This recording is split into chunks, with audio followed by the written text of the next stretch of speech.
The Honourable Member for Fremantle. Thanks, Deputy Speaker. I recently joined members of the Cockburn Community Wildlife Corridor crew to look at the work they've been doing to regenerate Banksia woodland in the Beeliar Wetlands. And as part of that effort, I want to acknowledge the hundreds of people who turned out the weekend before last to undertake replanting in the bush corridor that was knocked over by the Barnett government in its dying days. That clearing, quite frankly, was scandalous. 100 hectares of bush smashed over for no reason, $20 million of taxpayers' money wasted against the clear advice of Main Roads WA.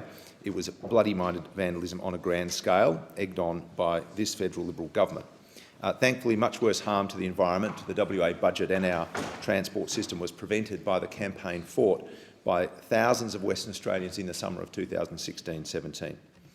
Now the area is being rehabilitated and the federal funds have been redirected into 5 major transport projects that will address congestion, reduce truck freight and create local construction jobs in the next few years. After a decade of inaction from state and federal Liberal governments, it's fantastic that the South Metro area will soon benefit from the widening of the freeway northbound from Russell Road, the new North Lake Road Bridge and duplication of Armidale Road, the comprehensive upgrade of High Street and the Stirling Highway intersection, the Metronet link from Cockburn to Thornley, and a new Fremantle traffic and rail bridge. 5 major transport projects covering road, rail and public transport. More than $1 billion of well-designed local transport projects being delivered in the Fremantle electorate by the McGowan Labor government.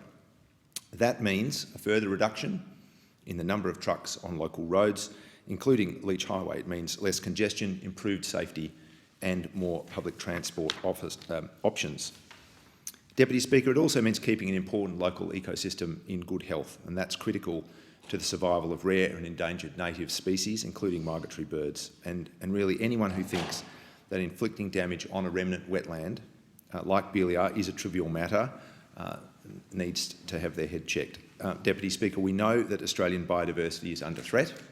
We know that Australia has the highest rate of mammal extinctions in the world, and the government should explain why there is no current recovery plan in place for 5 out of the 9 critically endangered Australian mammals. It should explain why, in the absence of clear reporting, it is estimated there is no recovery plan for 40% of all threatened species. We know habitat loss represents the biggest driver of population decline for native species. We've already knocked over something like 40% of Australian forests since settlement.